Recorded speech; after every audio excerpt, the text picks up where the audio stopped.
What's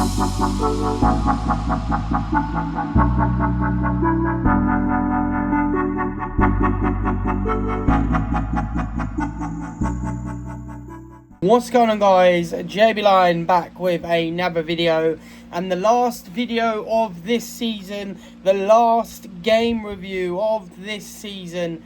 And what a way to go out on a loss. What an absolutely abhorrent, awful performance we did just put on for ourselves.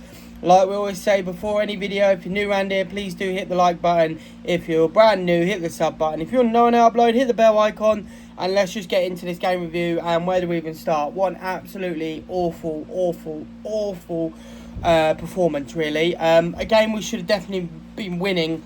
You know, Sunderland are a strong side, but not that good. And we made them look better than what they actually was. None of the actual players out there wanted to play football. None of the players wanted to actually, you know, what people need to understand is there was something for us to play for today, which was European football.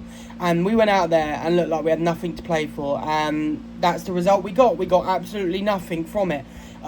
Cole Palmer in the first sort of 5-10 minutes, pretty much self-explanatory of his performance all season long. Basically, a few seasons ago to wrap that into the bottom left corner, but instead he just hoofed it straight at the goalkeeper, and then that just kind of set the tone for the performance. I do just want to say, if you can hear my fan in the background, I do have it going because it is like peak heat here at the moment in the UK.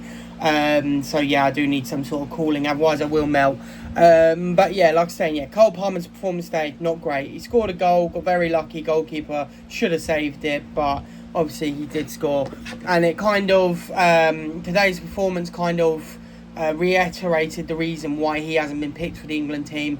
I am a big, like I say, I am a massive Cole Palmer fan. I will always stand by him and say he is a great quality player on his day, but today just was not his day, and he did not perform to the level that he should have performed at. And it wasn't just him, it was everyone over the pitch. You know, for Fofana getting sent off is absolutely ludicrous. Why he's doing that when he's already on a yellow card is a joke. That defender needs to get out of the club. He's not wanted anymore. He's not showing that he wants to play for the badge. He just kind of goes out there, gives a subpar performance and walks off. Gets sent off, and instead of showing a reaction of, oh damn, I shouldn't have done that, he's just laughing. It's just a joke.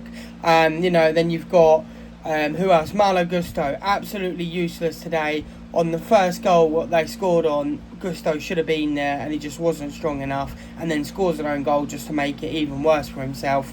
You know, Pedro Neto gets subbed off, he's just laughing. And you just think this club is really frustrating me at the moment, because I've had enough of this awful attitude from players. I've had enough of players acting like they're bigger than the club and things like that. If they don't want to be at the club, get them out. I'm sick and tired of it. Players in this, like, I know it sounds mental, but it's actually kind of a good thing that we haven't got Europe, because we're not there to embarrass ourselves.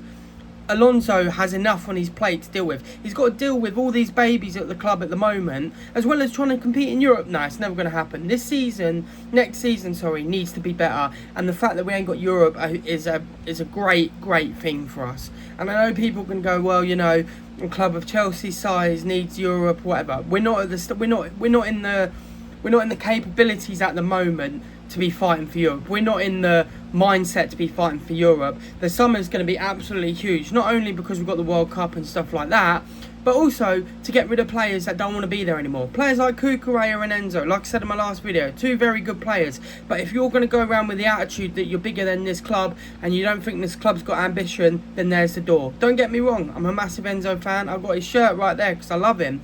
But at the end of the day, there's no point having a player in the squad who thinks they're bigger than the club and the club's got no ambition. You know, if you're going to jump when the ship's sinking, then what sort of player are you? You know, you look at Caicedo, he signed a contract extension because he wants to stay at the club, he wants to see the club succeed, and they're the sort of players you want in your team. Reece James signed a contract extension because he wants to see the club succeed, not because he's thinking that he's bigger than this club. Enzo, Cucurella, if you think you're bigger than the club, get out. Pedro Neto, think you're bigger than the club, get out. Any players who think they're bigger than the club just need to get out. Because there's no point having that sort of mindset there next season. We need to just refresh. If players want to get out because they think they're better and bigger than the club, let them go.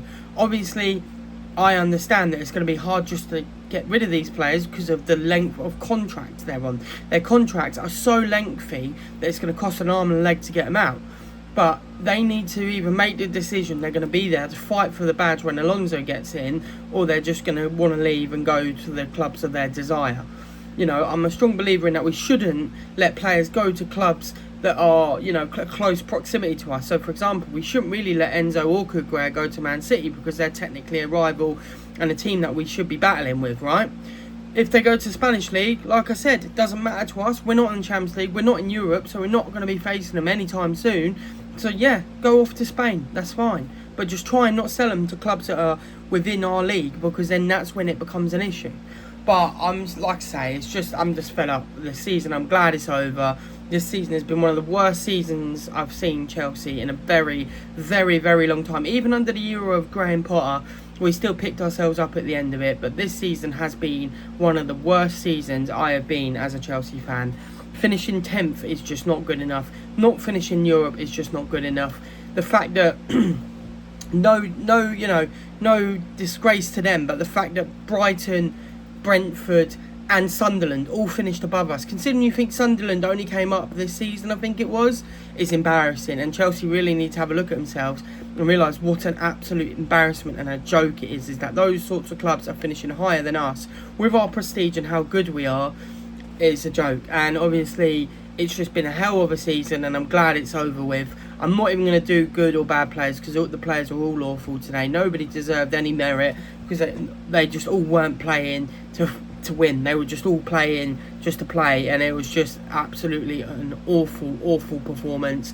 And it kind of capped off our season really to finish like that. And the fact we ain't got Europe is just, like I say, even better in my opinion, even better for us, because we don't have to worry about it next season. But it's going to be a long World Cup. Let's hope that these guys can do something for us and take our mind off awful football. But I'm not looking, with the England pick is crazy as it is. So we're going to see what this country can do, whether it can or can't do. But that's the end of the season for Chelsea. It has been an absolute topsy-turvy season, and it's just been awful. It really, really has been one of the worst seasons to be a Chelsea fan. We've had basically no happiness pretty much this whole season. The start of the season when we won the Club World Cup was probably the happiest moment, and then from there on in, it was absolute downhill from there. And when you look at a team like Man United, who a few months ago were having the issues with their management, and they got Carrick in, and now they're in a Champions League spot, it shows the difference in owners, management, everything.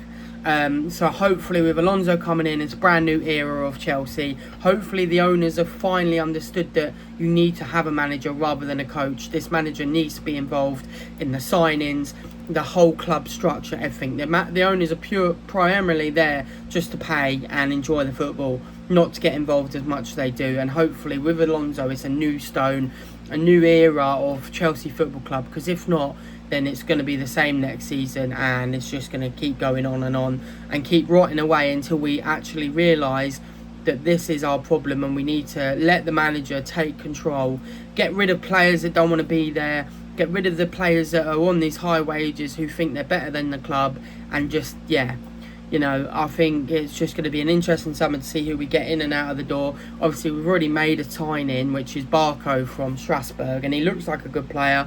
Can't say I've watched much of him, but apparently he's a pretty good technical player, so it'd be interesting to see how Alonso deploys him in that midfield. Same with the striker.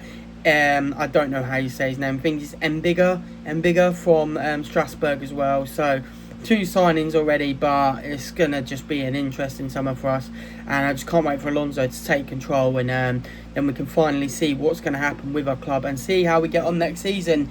But yes, guys, I've been JB Lyon. I'll be signing off now for the Chelsea season. Thank you so much for watching throughout the year. All my pre-match reviews, my pre-match thoughts and all of that. It's been, an absolute roller coaster. Thank you so much for watching. I really like I say, really do appreciate you guys going to time and effort to watch me make these videos. But yes, obviously bigger and better things to come. In the summer I am going to do more England content. I might even do the pre-match reviews and the match reviews of the game, but we'll just see how it gets on. Like I say, if you guys have any ideas of content you want to see me do, then please do let me know in the comments. But yes, I've been Jay Blind. I'll see you dudes, dudettes, and everyone else in the next video. Peace, guys. Woo! Up the Chels.